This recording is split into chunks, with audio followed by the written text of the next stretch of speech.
ইসলামের জনাব মতিউর রহমান আকন্দ আপনাকে।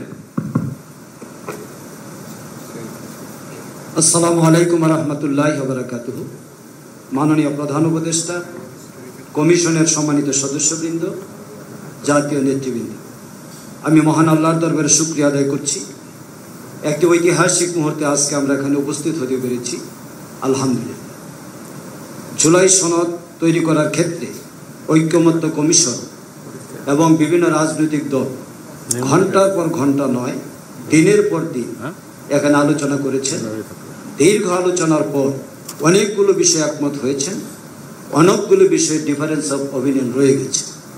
আমি মনে করি মতের পার্থক্য অনেক ক্ষেত্রে ঐক্যকে সুদৃঢ় করে, কারণ সুদৃঢ় শুধুমাত্র একমত হলে হয় না, সেখানে ভিন্নমত ঐক্যকে সুদৃঢ় করার একটি উপাদান হিসেবে কাজ করে। সেই ক্ষেত্রে যেসব বিষয়ে ভিন্নমত রয়েছে সেই মতকেও আমরা শ্রদ্ধা জানাব। সেই সাথে আমি মনে করি যে বাংলাদেশে 54 বছরের রাজনৈতিক ঘটনা প্রবাহের ধারাবাহিকতায় একটি নতুন অধ্যায়ের সূচনা হয়েছে ঐক্যমত্য কমিশনের মাধ্যমে এবং জাতীয় রাজনৈতিক দলের নেতৃবৃন্দের মাধ্যমে। কারণ আমাদের বয়স খুব বেশি নয়, আমরা ছাত্রজীবন থেকে শুধুমাত্র রাজনীতিতে সংঘাত আর রাজনীতিতে না বসার দৃশ্যই দেখে এসেছি।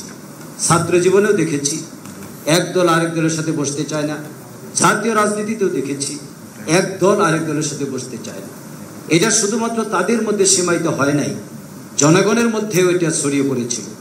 কিন্তু আজকে আমি অত্যন্ত আই ফিল প্রাউড যে এই সনদ তৈরি করার ক্ষেত্রে দিনের পর দিন জাতীয় রাজনৈতিক দলসমূহ পাশাপাশি বসে আলোচনা করেছে। যারা আদর্শিকভাবে পরস্পরের প্রতি বিশ্বাস নেই তারাও একসাথে বসেছে। সুতরাং সনদ তৈরির এই ধারা বাংলাদেশের রাজনৈতিক সংস্কৃতির পরিবর্তনের একটি শুভ সূচনা করবে ইনশাআল্লাহ। এই জন্য এটিও একটি ঐতিহাসিক ঘটনা হিসেবে চিহ্নিত হয়ে থাকবে। আজকে বিস্তারিত আলোচনার কোনো অবকাশ নেই, কারণ আমরা অনেক পয়েন্টে একমত হয়েছি, অনেক পয়েন্টে নোট অফ ডিসিশন রয়েছে, সেগুলি জাতির সামনে উপস্থাপিত হয়ে গেছে। প্রতিদিন এখান থেকে বের হয়ে জাতীয় নেতৃবৃন্দ যে বক্তব্য রেখেছেন, গোটা জাতি তা অবহিত। আগামী দিনে জাতি যার যে বক্তব্যের আলোকেই তাদের মত সামনে রেখেই তাদের রায় প্রদান করবেন। এখানে আমাদের হেজিটেশনের কোনো কারণ নেই, জনগণের কাছেই আমাদের ফিরে যেতে হবে। আজকে আমি বলবো যে জুলাই সনদ তৈরির ক্ষেত্রে যেসব পয়েন্টে একমত হয়েছি আমরা সেগুলো নিয়েই সনদে স্বাক্ষর করতে যাচ্ছি। এই সনদ স্বাক্ষরের পর আইনি ভিত্তি দেওয়ার জন্য যে গণভোটের কথা বলা হয়েছে, আমার দলের স্পষ্ট বক্তব্য আমরা এটি পূর্বে পেশ করেছি। নির্বাচন কমিশনে আমাদের নেতা ডাক্তার আব্দুল মোহাম্মদ তাহেরের নেতৃত্বেও আমরা গিয়েছিলাম, সেখানে আমরা আমাদের বক্তব্য দিয়ে এসেছি। গণভোট জাতির একটি ম্যান্ডেট পাওয়ার মাধ্যম, এই ম্যান্ডেট পাওয়ার মাধ্যমকে কোনো অবস্থাতেই বিলম্ব করার সুযোগ নেই। আমাদের বক্তব্য হচ্ছে নভেম্বরের মধ্যে গণভোট আয়োজন করে জুলাই সনদকে আইনি ভিত্তি দিয়ে এর ভিত্তিতে পরবর্তী কার্যক্রম পরিচালনা করতে হবে।